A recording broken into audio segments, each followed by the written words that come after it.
Everyone, ¿cómo estamos? Good, good. We're gonna use a bit of Spanglish. We have four amazing readers with us tonight. Three readers and one moderator. Welcome to Beyond Baroque. My name is Ivan, Programs Coordinator here at Beyond Baroque Literary Arts Center. I'd like to give you all a warm welcome to Poetry en el Norte, Poetas from Monterrey, the Bay, and LA. And I'd like to give a brief land acknowledgement. We are on unceded territory of the Tonga peoples, and we acknowledge their presence and honor their communities, stories, and culture. We do have some exciting events. It is Latinx Heritage Month. This is one of the events that we have slated for this month, and in October, we have some exciting things coming up. So feel free to just look through our website and check out all the events that we have coming up. And we're here every Friday and Saturday. If you are interested in becoming a member to Beyond Baroque, just inquire about it in the bookstore. You are supporting all our events to keep them free to the public and have great readings like this one.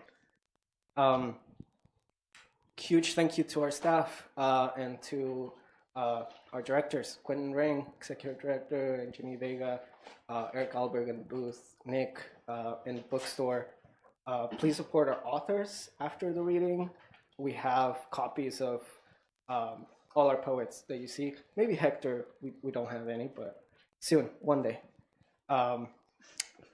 To open the reading, I'll just share a quick poem. This is going to be a poem in Spanish. It's called Western Union. Usualmente se espera acalorado fuera del local mientras se pudre la caca del perro. Junto a la cola de gente a medio bloque de largo, las moscas toman turnos parados en la masa café. Con ellas me entretengo. Aprende, niño, que cuando uno es adulto, el dinero es lo único que se recoge. Aprende que cuando tu hermano tiene 15, tú dices que tiene 13. Que si tienes ganas de miar, te aguantas y te pones trucha. Lo demás no importa. Usualmente los pagos son de $100 a $300 cada 2 días. La caca del perro marca el paso del tiempo. En importantes llamadas, mis padres rascan códigos de tarjetas de los temerarios. Cuentan dinero para la renta de un single bedroom y el resto lo mandan a un local amarillo y negro. La reunión de mi familia en el gabacho depende de dólares, trámites, papeles, pura pinche suerte.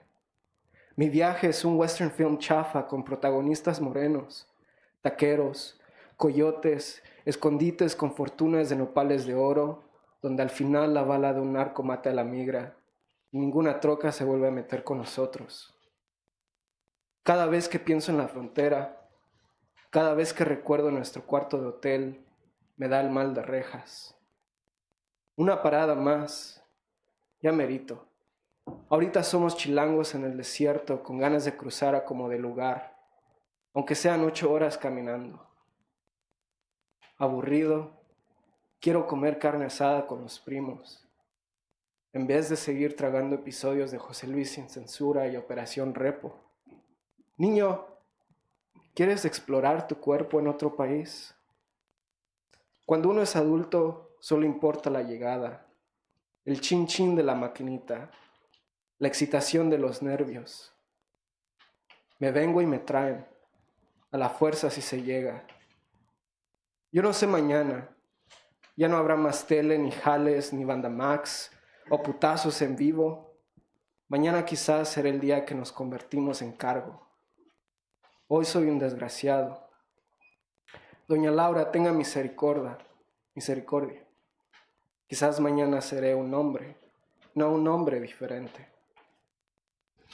Gracias.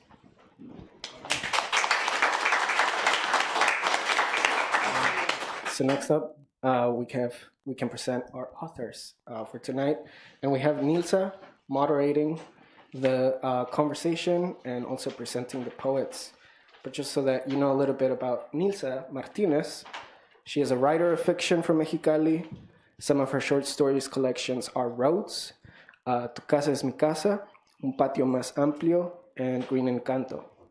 Her creative work is linked to the current boom in noir and detective fiction written in Mexico, especially at the border region.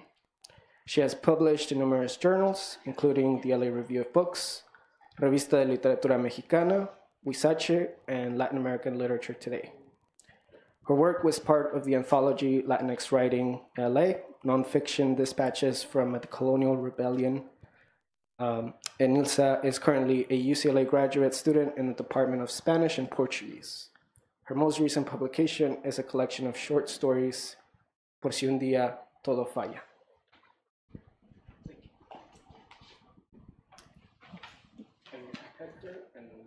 Oh, okay. So I'm pleased to be here tonight.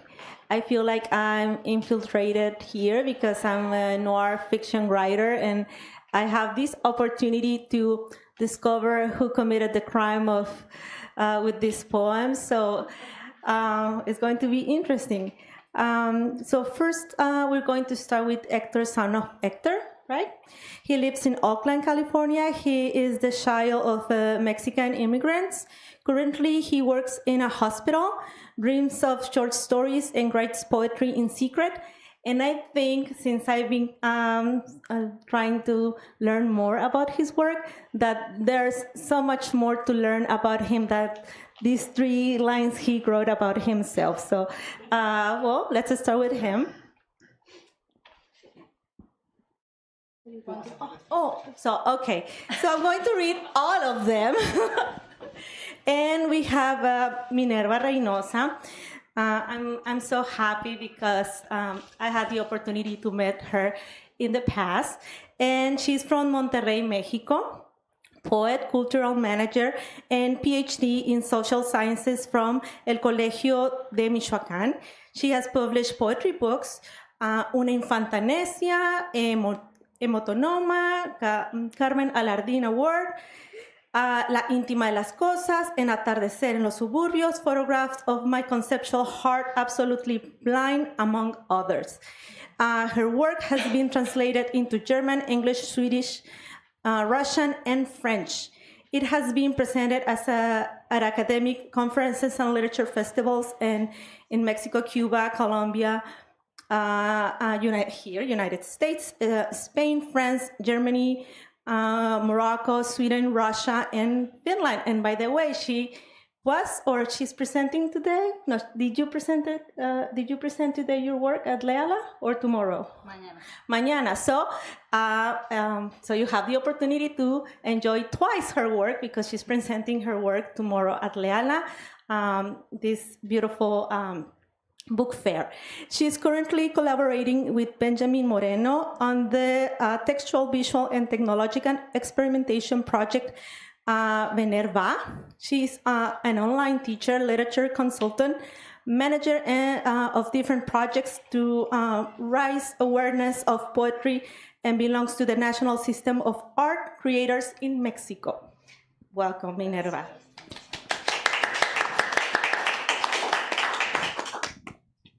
And my dear friend, Ramón García. I have the honor to meet him a few years ago, and I love his poetry. He's an author of 2 books of poetry, The Chronicles and Other Countries, these 2 books, and a monograph on the artist Ricardo Valverde, University of Minnesota. The Chronicles was a finalist for the Latino International Book Award for the Best Poetry Book in English in 2016. Ramón García has published poetry, fiction, and scholarly work in a variety of journals, anthologies, and museum catalogs. His poetry has appeared in Best American Poetry Anthology, The Floating Borderlands, 25 years of U.S. Hispanic Literature, the American Journal of Poetry, Los Angeles Review, and Mandorla, the new writing for from the Americas. He was born in Colima, Mexico, and he grew up in Modesto, California, and that's an interesting aspect that probably he might share today while doing our reading. He has a BA in World Literature from the University of California, Santa Cruz, and a PhD in Literature from the University of California, San Diego. He is a professor of California State University, Northridge, and lives in Los Angeles. I'm so happy to have you here. So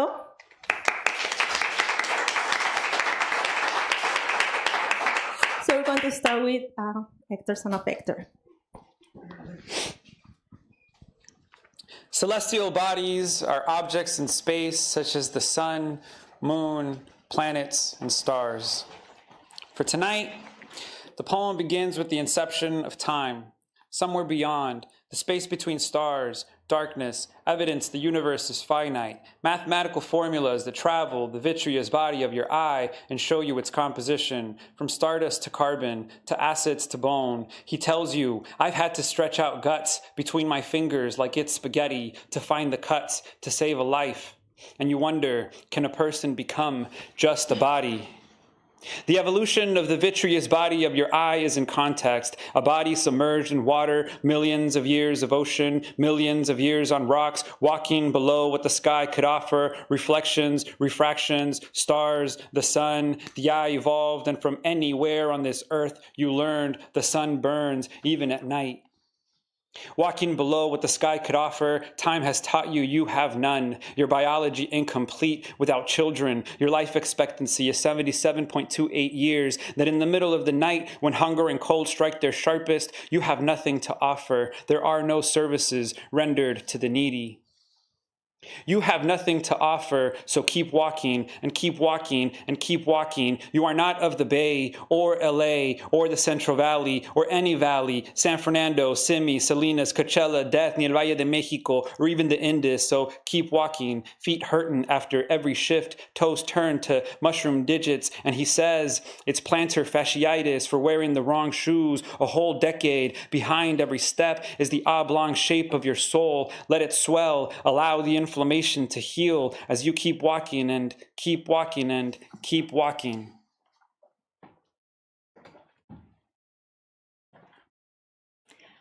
Iremos a plantar bombas, iremos a las bombas, iremos, recuerda. Iremos que te pienso entre las filas y el olfato pobre de un paisaje con borrachos ahorcados entre el fuego y la varilla. Iremos prodigiosas, verdes, ebrias, ninfómanas, objetuales que nadie quiere hablar, a explotarlas.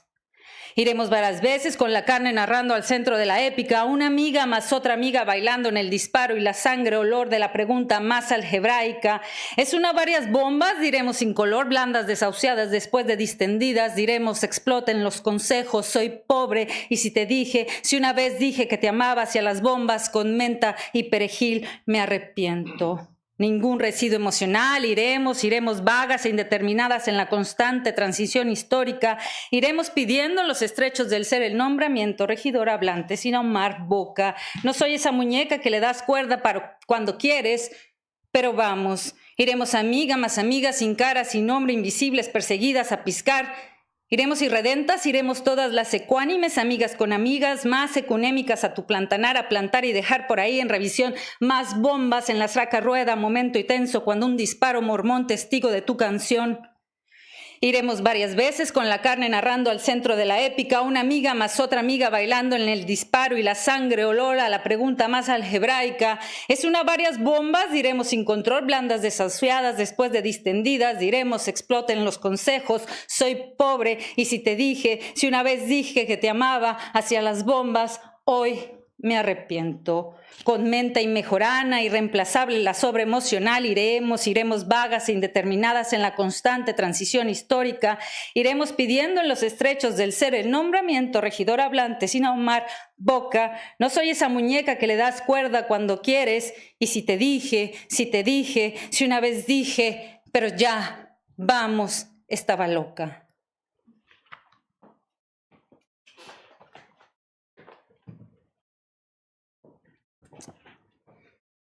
I write almost exclusively in English, almost because I started writing in a few poems in Spanish about 3 years ago, and I have since started writing a bit more in Spanish.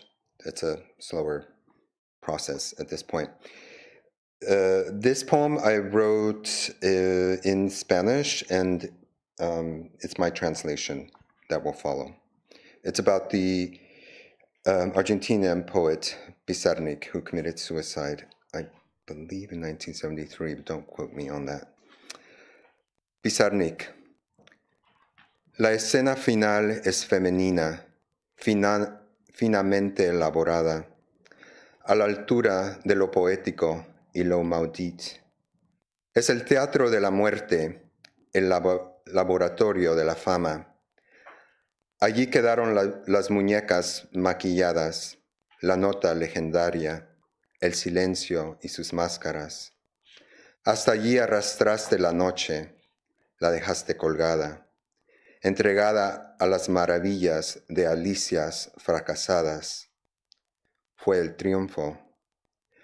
Luego llega el comercio y el kitsch, el folclore de la vida cotidiana, y los militares, la música clandestina de la tortura. No te culpo, pero me avergüenza admitir que te creo. Hay flores disfrazadas de azul en Buenos Aires, muertes que todavía te esperan, espejos embrujados por tu ausencia y tus poemas, oscuros adioses en todas las ciudades. Te permitiste todo. Pizarnik. The final scene is feminine, shrewdly elaborate, poet maudit at its pinnacle. It's the theater of death, the laboratory of fame. There you left the dolls with makeup on, the legendary note, silence and its masks. Assailing the farthest reaches of the night, you left darkness hanging, surrendered to the wonderlands of failed Alice's. A triumph. Then came the marketplace and kitsch, the folklore of the quotidian, murderers, the clandestine music of torture. I don't blame you, but I'm embarrassed to admit I believe you. Flowers costumed in blue in Buenos Aires, death still awaiting your arrival, mirrors bewitched by your absence, and your poems, dark adieus, in all the cities. You permitted everything.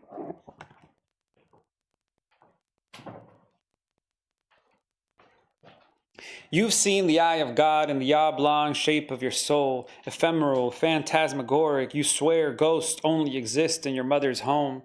You've seen the eye of God in a dream, a primo you never meant to meet again. You've seen the eye of God in the sun, wavelengths and energy too long for you to endure, phototoxicity stripping time. You've seen it in the $1 bill, backed by conspiratorial Illuminati, corporate men and corporal black holes draining the light around. You've seen it in a microscope, magnified intracellular beauty, cosmic representations, plankton that look like planets and interstellar mappings. You've seen it inside an astronomy book, high-definition textbook photos of supernovas, interstellar eruptions of creation. You've seen the eye of God in the Torah, explanation of cosmos and poesy, read from the chaos of a kitchen table, alluded to before every meal. You've seen the eye of God inside a body. The newest life requires a supernova of pain and blood and motherhood, an explosion of stars, an eruption of creation.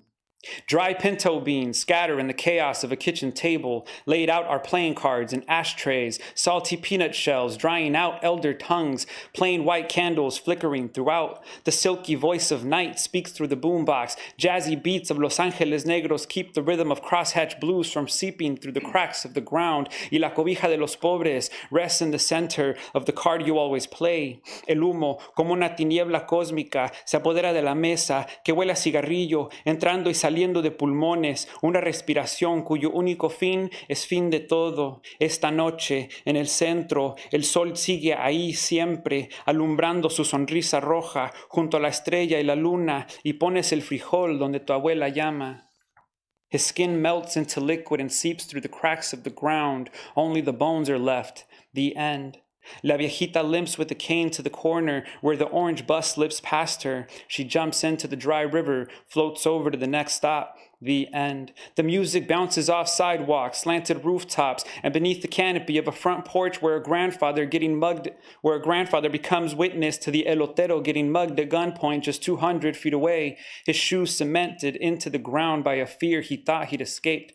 The end. It is the hottest day in recorded history. Even the sun escapes early. The end. The curly-haired girl looks up in search of the blaring sun, instead finds the edges of the moon next to a line of flashing lights carrying people to different destinations. The end. In the backdrop of a darkening sky, near one corner of the fluorescent moon, Mars presents itself as a star without twinkle, and the little girl staring endlessly realizes this vision means the sun never leaves. The end. The explosion removes the skin off the 18-year-old's face. He does not know what his mangled left hand will look like. The explosion removes the skin off the 18-year-old's face. He does not know what his mangled left hand will look like after that day, nor does a surgeon. The girlfriend is nearby with the ophthalmologist slitting the angle of her left eyelid after a rock ricocheted to her face. And in the next room, a 50-year-old man lays with his left eye ballooning, listening to men and women work on the wounds of the celebration, while outside, everywhere outside, the heat brings madness and excitement, and the fireworks, all the fireworks light up the sky. In the backdrop of a darkening sky, night arrives. Will stars shine or will clouds hover, tempting ex-lovers? Will they touch or will they leave fiery bright like comets? In the backdrop of a darkening sky, night arrives, always tempting to tell the story you swore you'd never tell, the shadow of death following ahead.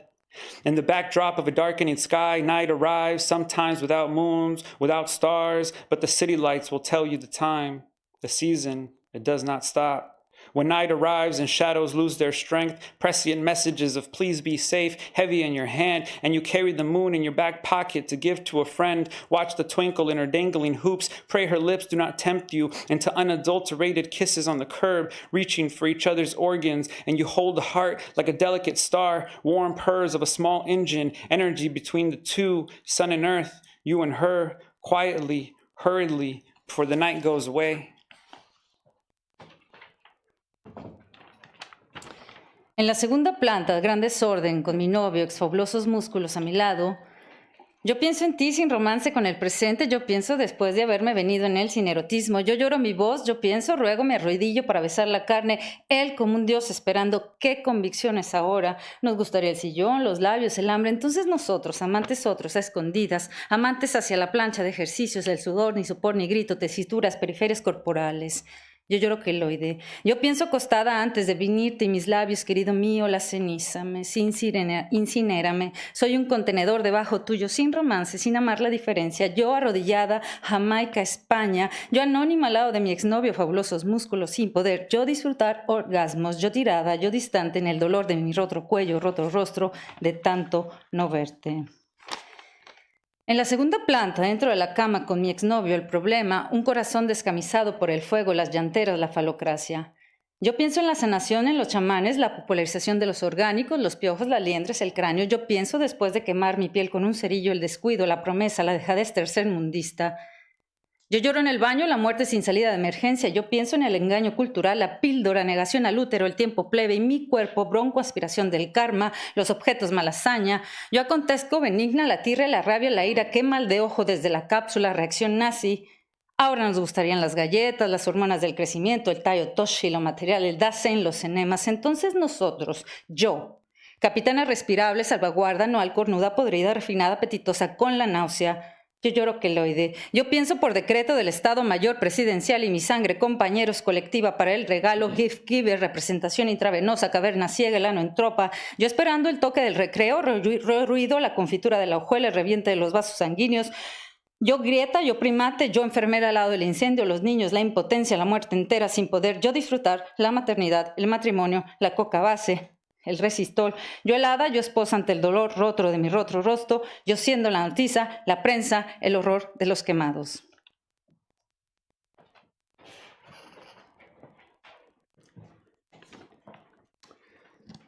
This is a persona poem in the voice of a parrot named Lulu. It has an epigraph. It says, "Since a long time, The parrot had been on Felicité's mind because he came from America. When clouds gathered on the horizon and the thunder rumbled, Lulu would scream, perhaps because he remembered the storms in his native forests. That's from Gustave Flaubert's A Simple Heart. Lulu, an out-of-place splendor, my feathers tropical green, cochineal, gold, and emerald. Plundered fantasia of America, I am the far away, the absolute foreign. My jailers are the anti-Adam. Everything they name, they alienate. Like Caliban, they taught me language, their idiocies. The slavery they invented detains, preserves my stuffed afterlife. In marvelous taxidermied flight, I become the Holy Ghost to Félicité, poor countrywoman in rapture to my origins. She's the least mad in this Cartesian country of my cold, eternal exile. Star sightings. I have seen stars in Los Angeles, Leonardo DiCaprio, Christina Ricci. Unlike mortals coming upon gods in Greek mythology, nothing transpired. I have sighted porn stars too, vaguely recognized and never by name, pointed by others.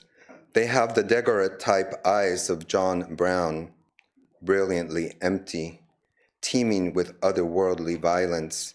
Underneath clothes, one knows their bodies are stripped of private sanctity. Profane, limitless violation has granted them a sacred or slave aura, inaccessible to the free, to you and me. But you realize you too have been a porn actor in rooms absent of cameras, satisfied or ashamed. You remained pure, anonymous. Such is the ambrosia of fame, its taste of adoration and distance.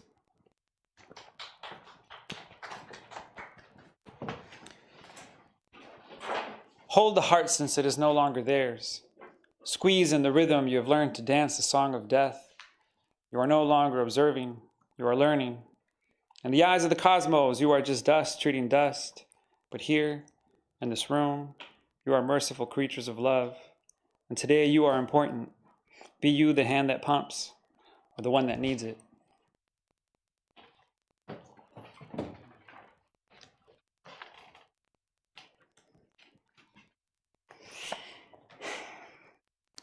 Mamá gritando, como siempre gritando en el filo de los oídos que no la escuchan, que no la hacen.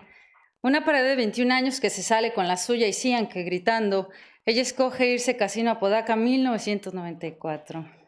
Y no hacía mucho que cantaban sus canciones. Aunque soy pobre, todo esto que te doy vale más que el dinero, porque si es amor. Tal vez era su primera cita o su segunda. Baby. Al contrario, sin gritar, más que muda, mudísima, mi hermana de 21 años se fue para Porrancho, Apodaca, allá donde vive Lupe, sí, Lupe, el mismísimo Lupe, el de Bronco. Mamá siempre tiene que hacer un lío. Mi hermana se fue con Moy a ver a Celina, y es que somos pseudopochos, se nos nota el suspenso, la frontera, herida abierta, aunque nunca tuvimos visa ni pasaporte ni nada, y 12 años después por primera vez crucé la línea desde la esquina más transitada de América Latina, otra historia. En ese entonces, en 1994, en el rodeo de medianoche, mi hermana se fue con Moy a ver el concierto de Celina, mi hermana de 21 años, con tanto amor, se declaraba independiente desde la minúscula Mitras Norte, en la inmensísima ya cuadratura del Regio. Te me mandas sola. Y mi hermana se fue con Moy de 21 años, un poco fresa de su casa conservadora, pero mi otra hermana, la de 20, viri viri bam bam, la otra, a ella sí le gustaba andar enseñando su brasier bordado con lentejuelas como el de Celina, viri viri bam bam, porque iban a los rodeos a bailar y salían tarde y llegaban emocionados, mis hermanos todos de 21, 20 y 18, viri viri bam bam. Mi hermano, por ejemplo, dice que guarda una foto con Celina en el estacionamiento del Far West Rodeo y le empieza a palpitar, viri viri bam bam.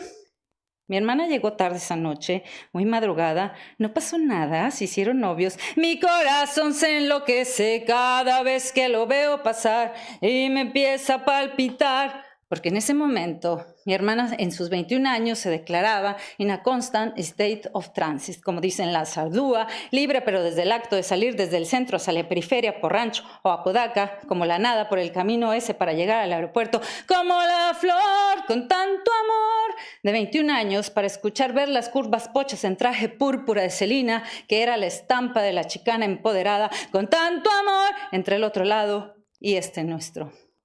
Mamá, dice mi hermana, Celina dijo, porque yo, una mestiza, continuamente caminando de una cultura a otra, porque estoy en todas las culturas al mismo tiempo, estoy norteada. Viri, viri, bam, bam.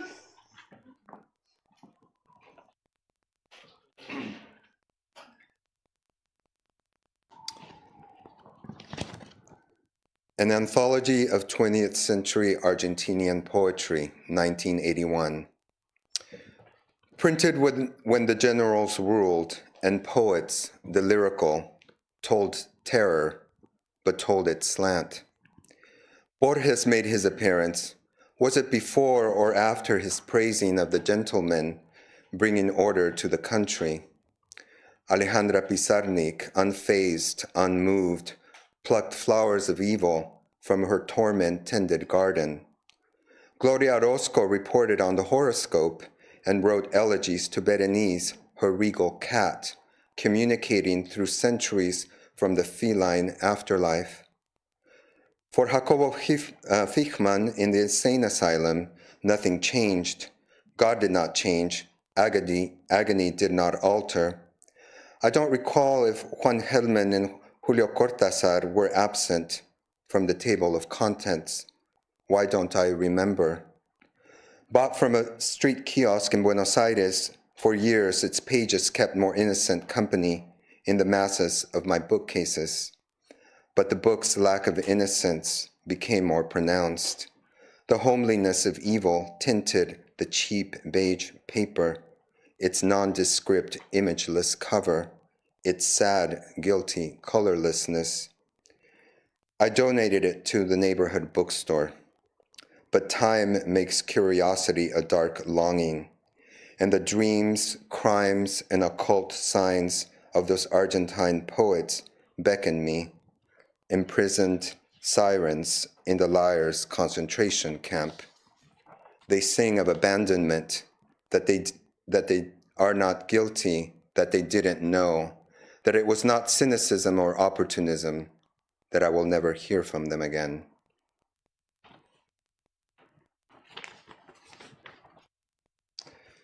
Swan towels in Mexican hotels.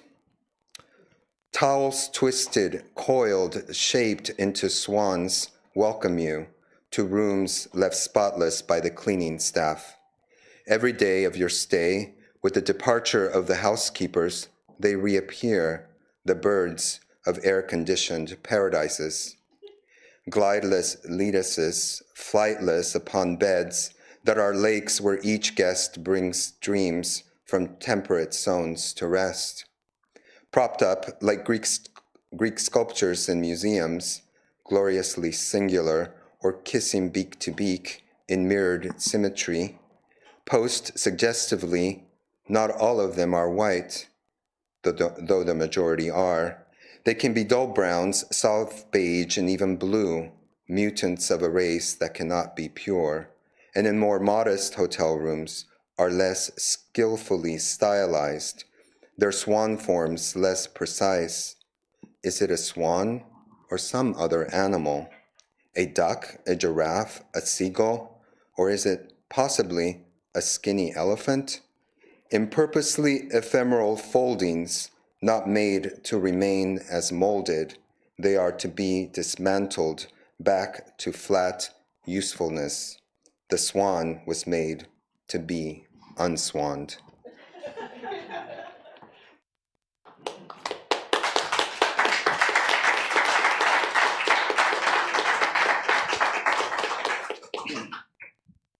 So seems like now is my turn, the most difficult part of this, which is to have a conversation, right? And to try to find what are the links, what are the connections between these three poets. As we read for the invitation is poetry from the North, right? And as a writer from the North, it's always a challenge because there's some assumptions about the North. So what is the North, and what does that mean, right? And here I have like three poets that we just this work is kind of really like different. So I would like to start this conversation with the topic of the geographies, because I think from my own experience they can be kind of artificial. These assumptions from the North, there's certain topics like people must talk about, or seems like they have the membership, or they are like they have the authority to talk about them, right? But it's not like that all the time. And actually, I'm very pleased with the work of hector, like it's kind of cosmic geography, which is very interesting. And then Minerva, who's bringing us back to this cultural geography and memories. And I'm always interested in the work of Ramón, which is most of the time or many times referring to literary and cultural references. So I would like to start asking, like, what are the geographies that you embrace, and why, or why are these geographies important to you? And geography as a social geography of memory or an event. Why are these geographies important to you, or why are these part of your work? And I'll start with Hector. Thank you. I think a lot of my previous work is focused on geography of just place. So California, Mexico, trying to figure that out. But I think where I'm at right now is trying to find the geography between body and cosmic, outer space, clouds, and almost trying to avoid this thing that I've been so focused on, which was like the geography that we live, the geography, the lines that we build, and sort of the mountains that keep us from one place and another. And we're like, oh no, we can't be from there. We can't be from there. We're not. And so I'm kind of just sort of trying to explore at this time how our bodies can be a map, and how sometimes you look like. I think my favorite thing to look at is really tiny pictures.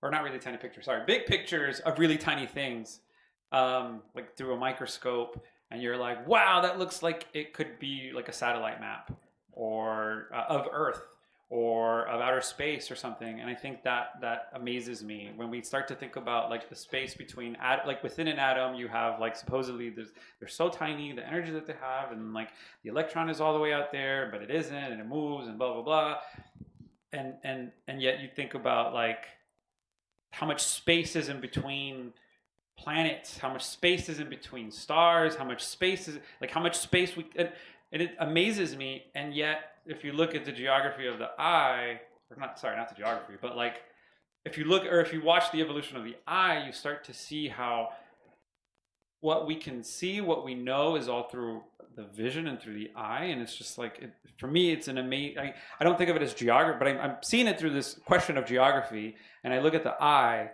and it's basically evolved through sort of from originally from water, now it's outside, and now it can look up, yet it like can't see anything else other. Anyway, sorry, yeah. Sorry, I'm talking too long. Le corte.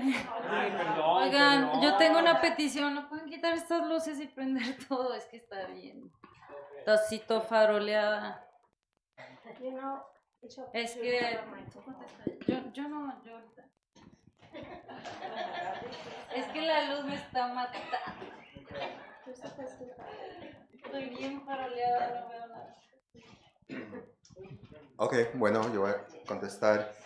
Voy a contestar en inglés, creo.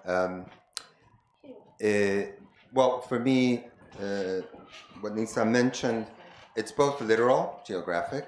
I was born in Colima, but I lived as a child in Michoacan.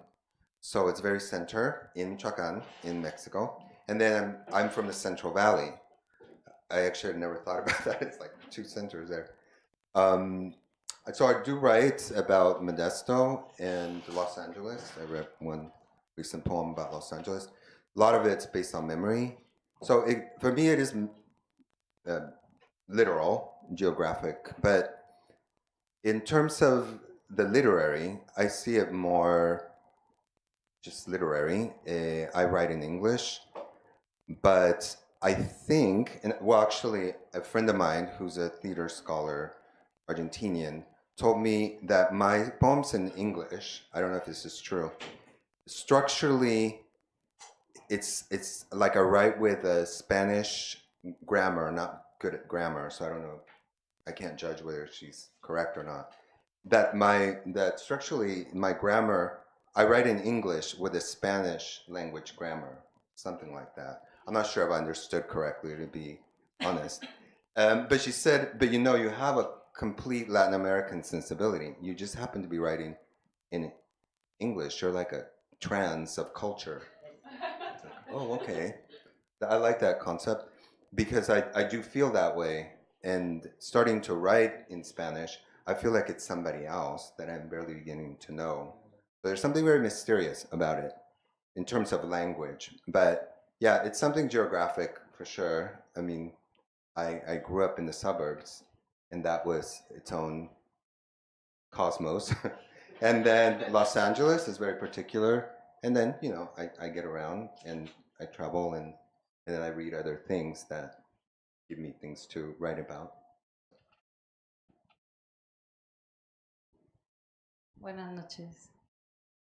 Bueno, para mí la cuestión de las geografías tiene que ver con las geografías emocionales, creo. En este último libro, obviamente es evidente que la geografía existe, es un lugar, pero a mí lo que me interesa más que nada en este universo son las geografías que puede mapear el propio lenguaje. O sea, es como mi cosa. Si hay una geografía emocional, espacial, es como meramente circunstancial, ¿no?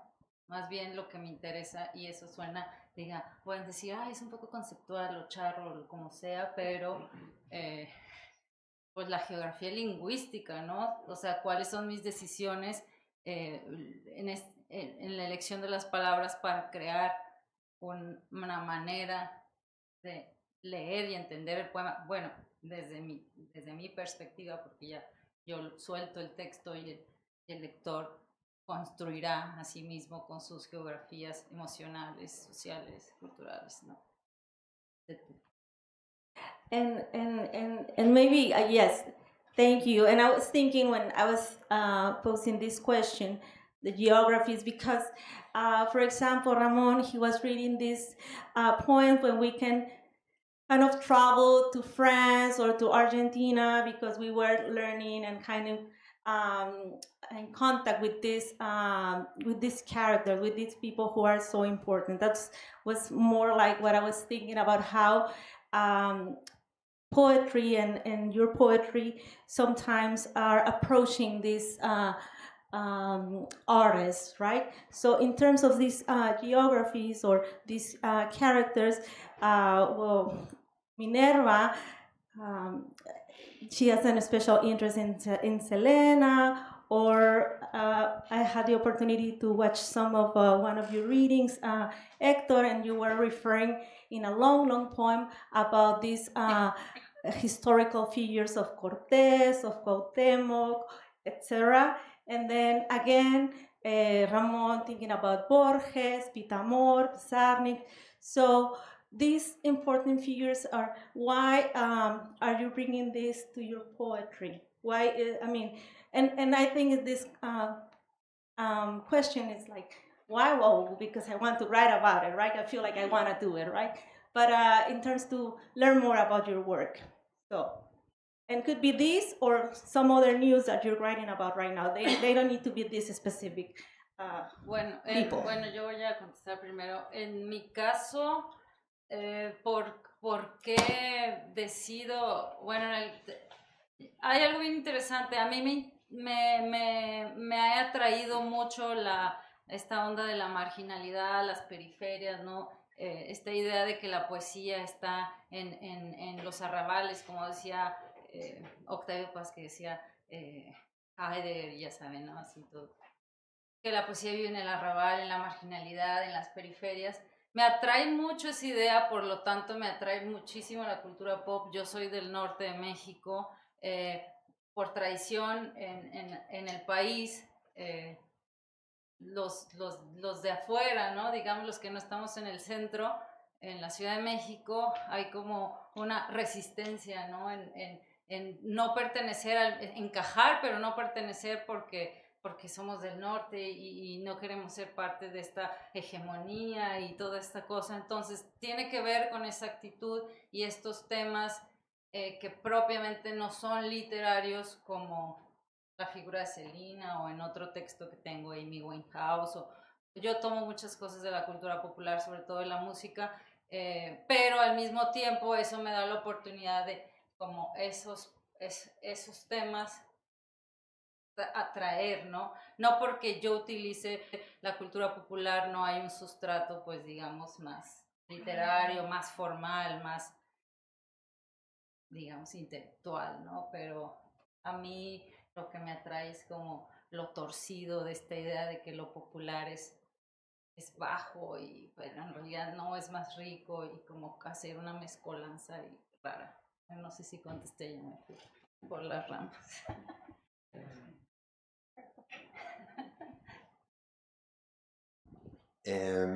Well, I'm not sure if I remember exactly what the question was, but I think in terms of like culturally, I mean, obviously, that I grew up when Ansel Dua's book Borderlands came out, and I actually knew her because she was at UC Santa Cruz when I was an undergraduate, and it was very exciting because it just opened this kind of queer world of the border, and it was very new. It is not. Then it became very kind of popularized, etc. But at that time, it was very refreshing that it was this other geography that was not only linguistic but also queer, and it was both Mexican and American, and it could travel back and forth, and it involves all these kind of myths that I was beginning to learn, so there was, culturally, of course, that was important, but I think it's, I kind of explored other things, and I like the idea of, well, I think for me, the difference between having that identity, which it helped me kind of define my identity, but in terms of the literary, what is to me magical about it is that you don't have to choose. You can be anything. You can be a parrot. You can be a taxidermy parrot. You can be a poem about Juan Gabriel. I have so I have poems about pop culture, but to me they're completely imaginary. They're ways to inhabit a character without having to be a method actor or something like that. But you really do have to imagine yourself as something like this pop star or this literary character, and then find out if you can play that role. And if you can't, then the poem turns out bad, So that to me is new. That's kind of like what I'm currently exploring. That is to me a kind of border. You're kind of traveling somewhere else. It's just done not literally. But to me, sometimes you do that literally, sometimes you don't. I think literature is more power because you're limited by your identity. Like, I have no choice. To be who I am, it can be limited. But when you are creating literature, when you are reading, you have no limits. You can do anything and be everything. I think that to me is the power, I think, of that kind of geography. I can be in Modesto when I want to and then not be there, you know, and that was real magical for me and my therapist too. Los poemas a los que te refieres son, por el momento son 4 de los que sí, los que leí en esa lectura. Igual quieres platicarles un poco. Sí. Son 4 poemas. Ya los veo y digo, ay, no. Pero bueno, eso no, no está bien. Ese es del, ¿cómo se llama? Cristóbal Colón, uno del Cortés, uno de Moctezuma y uno del, ¿cómo se llama el otro chavo? Cuauhtémoc. Pero es que yo he crecido escuchando que la chicanidad, que afuera el Cortés, que este viejo, o sea, fue malo, ¿no? O sea, we all know it was terrible, right? They did some terrible things. Not the visitor. But it's, and then like everyone like sort of mythologizes this sort of these other figures of like, oh, Moctezuma, esto, el otro, and whatever, right? And for me, it's just sort of like, if I like today, I have no connection to some indigeneity. I don't like, as my dad is from Mexico City. He's a city kid, you know, like, and so when I think about sort of these figures that I try to, as I look over that border to be like, what can I connect with? I'm like, well, I'm all of it, the good and the bad, the weird, the stuff we don't know, the stuff we make up, the stuff that we think we know. We saw it in a movie once and so we think it's real, or somebody said, well, I heard this, and it's just like some fake myth. And so it's this exploration of self in these figures. And so I try to do that thing, or I try to sort of reflectively look at who I am now, and I can tell you I still don't know how to connect that. But again, it's because I'm trying to constantly connect with how can I be of here and there? I have no idea. But in those poems, I try to sort of do that using these figures that have a long history that we all know. But when I look at the people around me, sometimes they look at that and they're like, I'm not that. And I'm like, nah, you're all of it. So. Thank you, Hector. Yes, that's and thank you for bringing this thing about the identity, because when we're discussing about like a geography, where you were born, what do you create, there are all these questions, and at the same time, as Ramon said, like an opportunity, right? Through our work, we can create, we can be someone else, we can go anywhere we want to go, right? That's the beauty of literature and arts. So in terms of identity, which it can be so arbitrary, and sometimes these labels can be so complicated, right, and problematic. But in terms of identity and thinking more like not to put yourself a label, like more like who are the works right now, since everything is a work in process, right? Like I learned from some work of you from the past, and now you have this new work when you're exploring, and that's beautiful, like the continued work, right? So in terms of what you're doing right now and identities that you're trying to explore, or some other writers or artists you are in dialogue with, what can you tell us? And all of you, like what is like your most recent work? What are you working right now? What are these artists, or what are you rethinking about, like your identities or your new identities or things that you're learning? Just to continue this conversation about geography and the North, which is what is the North? From where? From which country, right?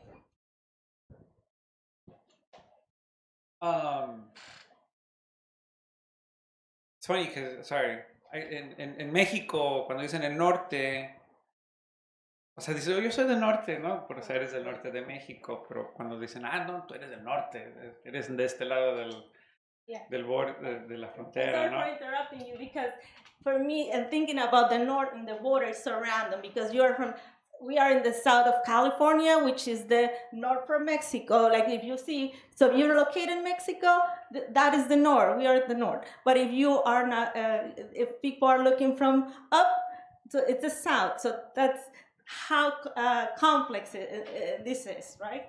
And I currently live in Northern California, but I'm from Long Beach, and so I'm from the north. So I jokingly always say, yo soy del norte, but anyway.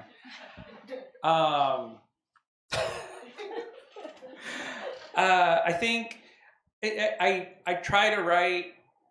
I don't know if I am in dialogue with people like Alfred Arteaga or Seishu Foster, who sort of, Seishu Foster particularly, who writes sort of the work that I've loved of his is like of place, and so he'll write this whole book on City Terrace Field, and it's beautiful, and I'd love to sort of, I try to always sort of emulate something like that, but then he also explores fake worlds and fictionalized worlds, and so I try to sort of go in that route, but I don't know if I actually am in conversation with some of those writers, but I try to be.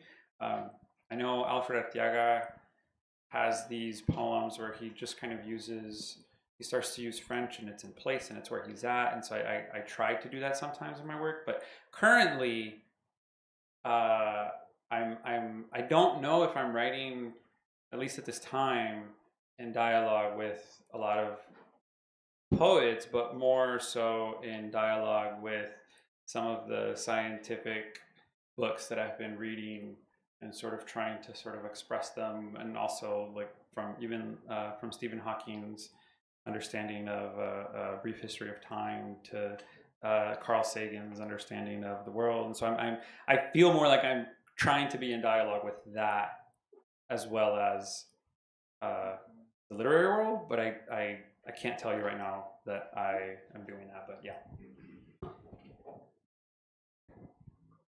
Bueno, en mi caso,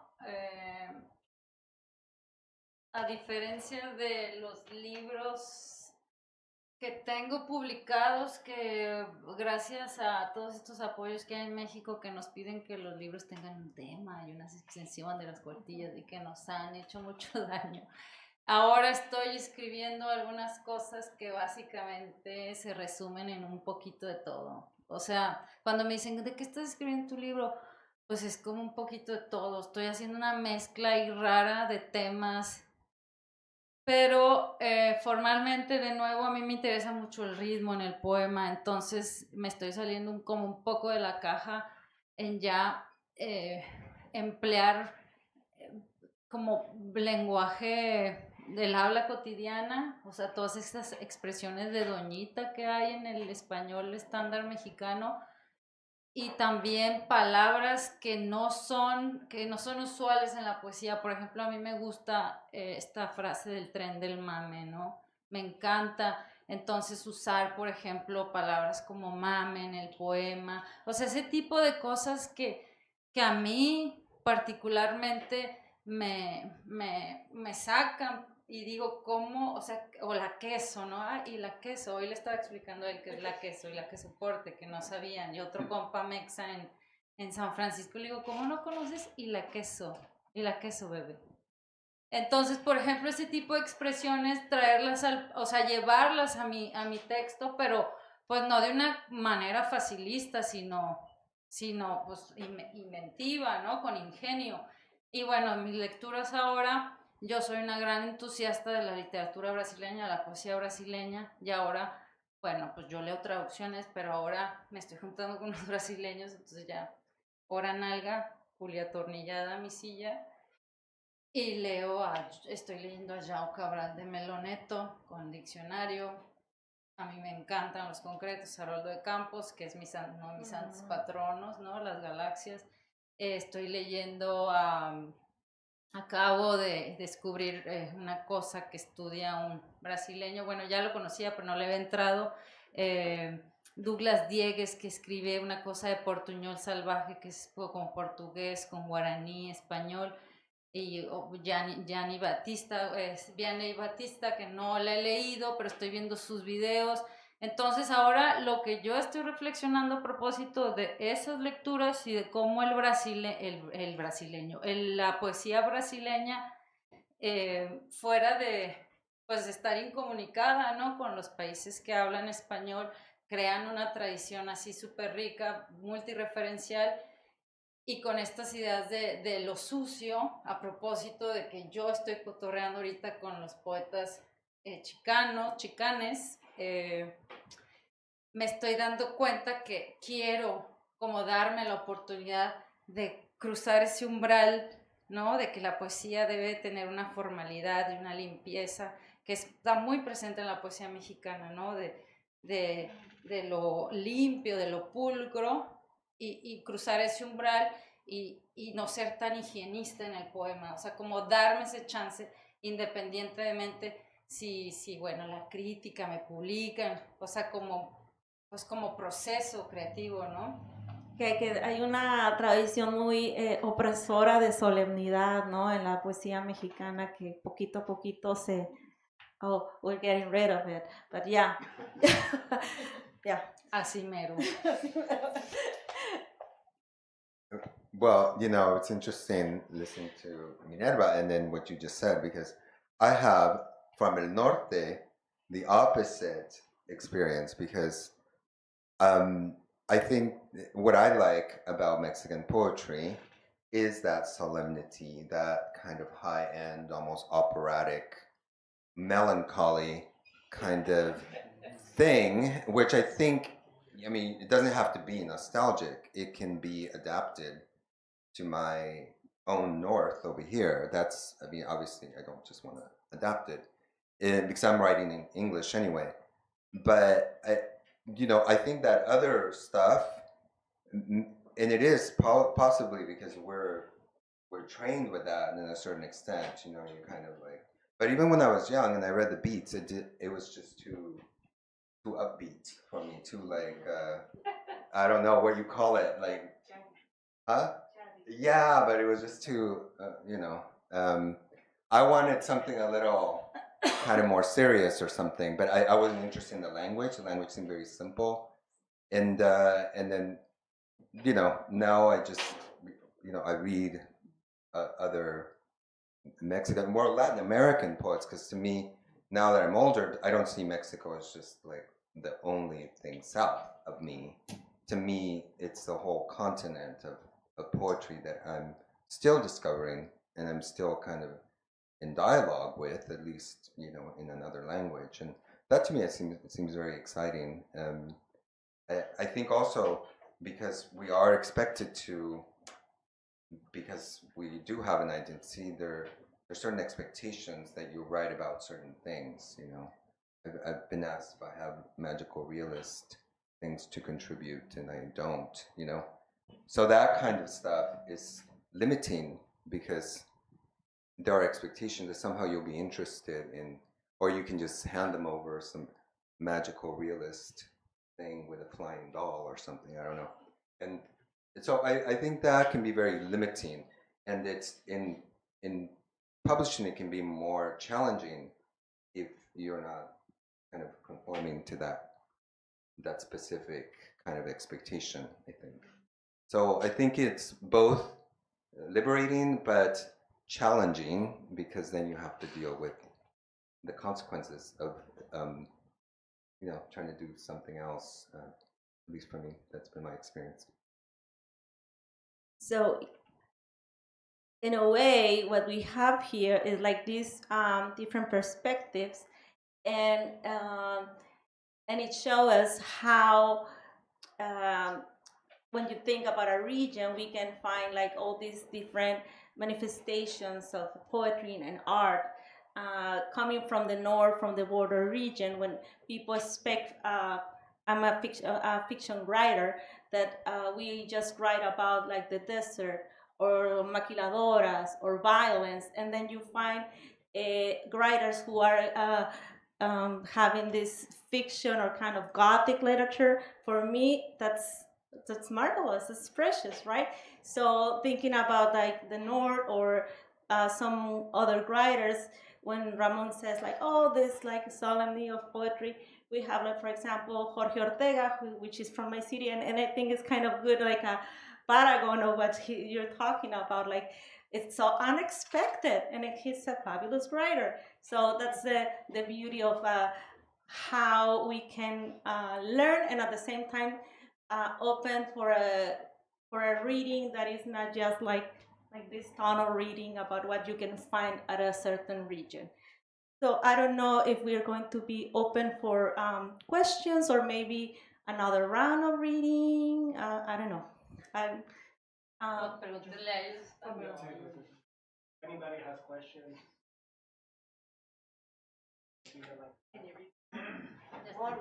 One more round? Yeah.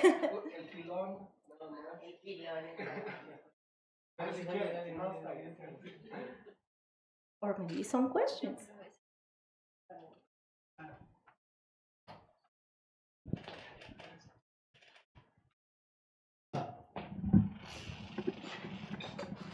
Bueno, ahora sí me voy a echar el comercial. Estuve leyendo poemas de este libro que se llama Iremos que te pienso entre las filas y el olfato pobre de un paisaje con borrachos ahorcados y de atardecer en los suburbios.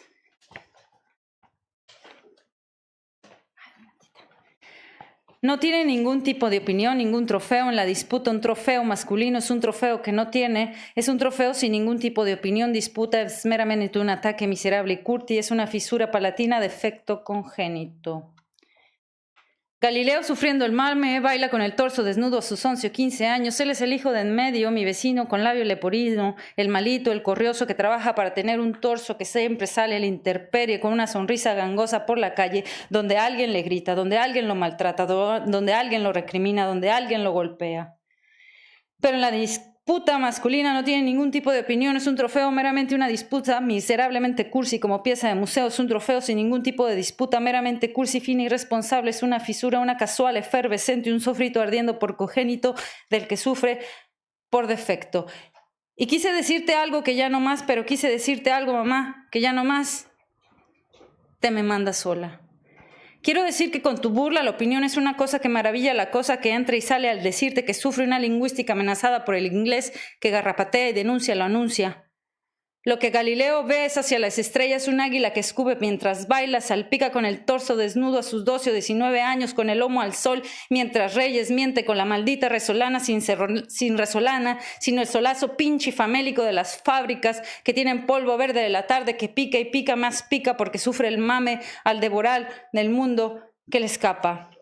Cerca, como espejos cálidos, le veo la hendidura labial, se pavonea y sale y se le sale y corre un hilo de palabras que zangolotea el habla, el lenguaje. Ese animal torpe que supongamos es la vaca peruana que recita los cuartetos torpes. Esa palabra me engambrea torpe, es la palabra turbia más estúpida igual que revolucionaria. Galileo, en la disputa, sin ningún tipo de opinión, no tiene la menor disputa, meramente una disputa, es miserablemente cursi como pieza de museo, sin trofeo, sin ningún tipo de disputa, meramente irresponsable. 10 años después me lo encontré, 10 años después de la cirugía, me lo encontré distinto, era otro en anfetaminas, enigmático y miserable, como mi novio, cuando llorando en aquel jardín idílico con lúpulo, se convirtió en lupus.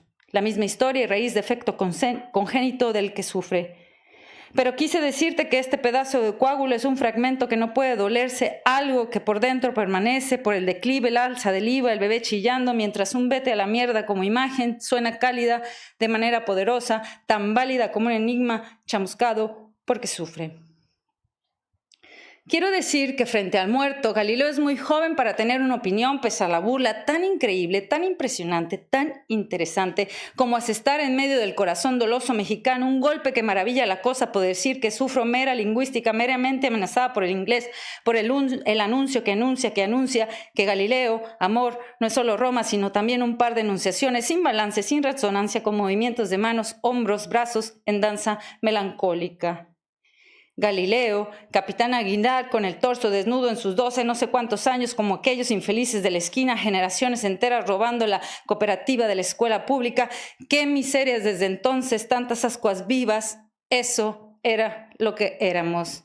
Grotescos fragmentos asestados por el sol, Qué participación para devorar el mundo en la hendidura que palpita en el labio de liebre que palpita, Galileo palpitando, cantando porque sufre un estúpido de fragmento, canción, mamón porque sufre y no puede decir porque la cavidad bucal no le reinventa, le sopla, lo revuelca, es un belfo de palabras turbias entre esa estúpida canción, esa palabra igella tan roja y roja como una granada abierta porque sufre.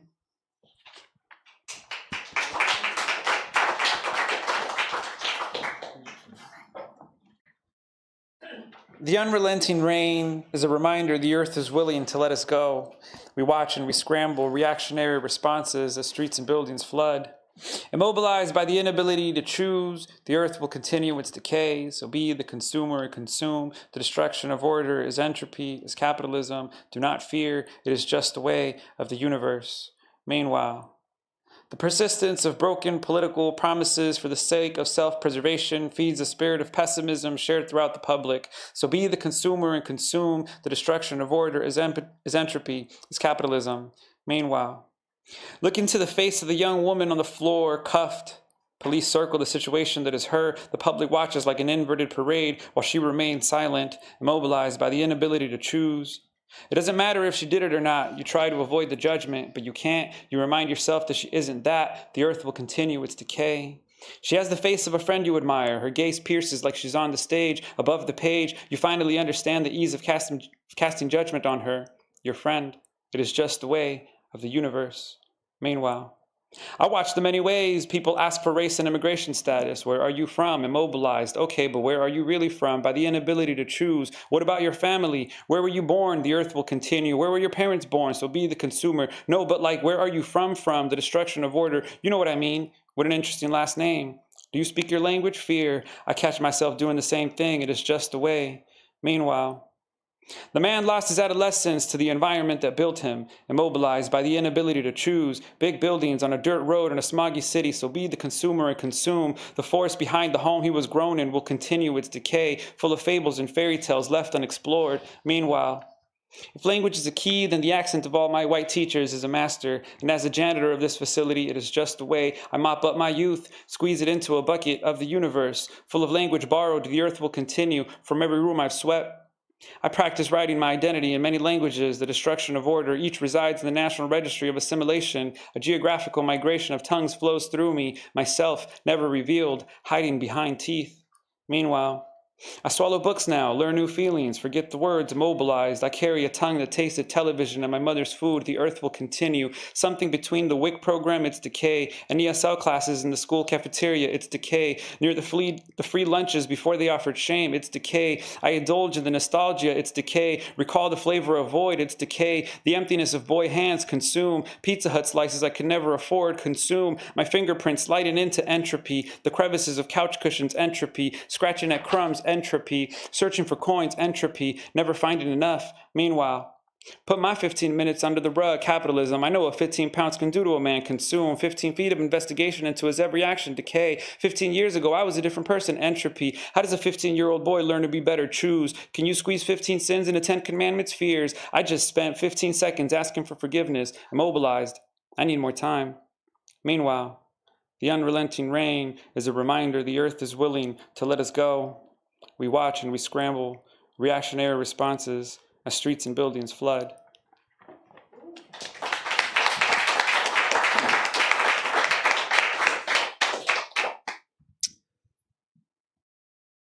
My parents immigrated here when I was 6. I was an undocumented child. My first introduction to American culture, strangely, was David Bowie. And I was fascinated by him. I was both kind of a little spooked out by him, but I couldn't stop watching him anytime he came on television. Thin White Duke. A Mexican boy, like so many, taken from planet Pueblo, a Michoacan universe, unvisited by narcos and drug wars. During the fall of the American Empire, no one took notice of.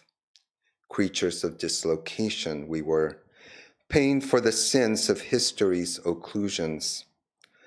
La Llorona came first, and the story my primas told, a giant fish chained up inside a church, atop a nearby mountain was Christ's gift. The divine fish was made of gold, with diamond eyes as big as boulders. When it broke loose in a God-inspired earthquake, it showered upon the town more gold and diamonds than the townspeople knew what to do with. Then came Ziggy Stardust. Apparition on the late-night TV screen, landed in the middle of the 1970s, great crater between the hippies and disco.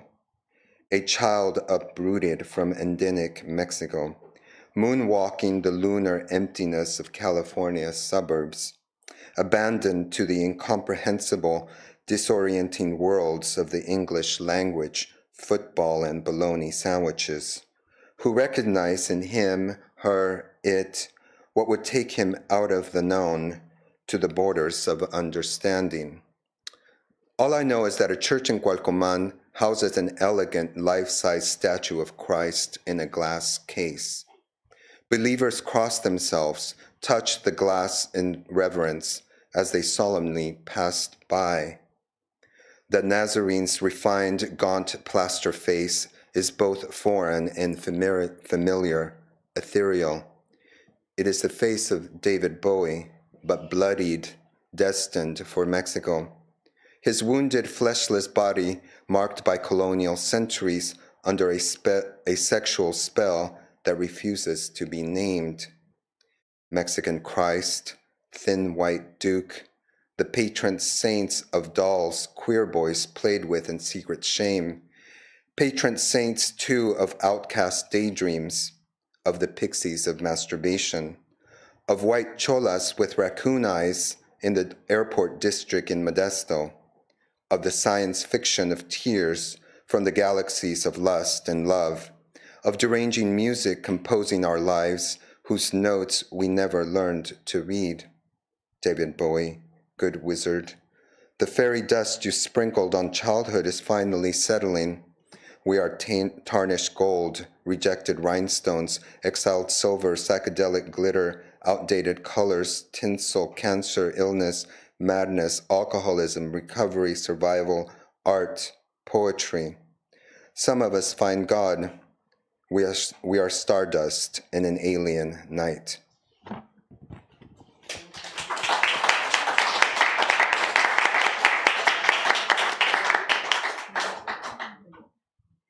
So I think we can have some questions from the audience. I think like more than one person wants to ask something or just to say something.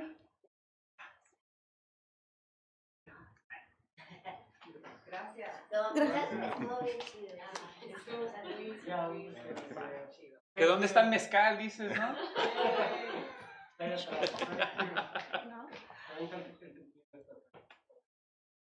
Ivan, do you want to say something? I just want to say thank you to Poetas, moderator, you guys, thank you so much.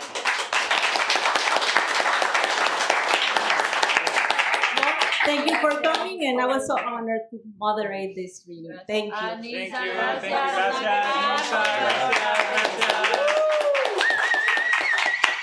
No, la neta sí. Siguiendo una narradora no está tan... No, la neta Bueno, y traía más, pero por lo que leyeron, pues ahí me quedé.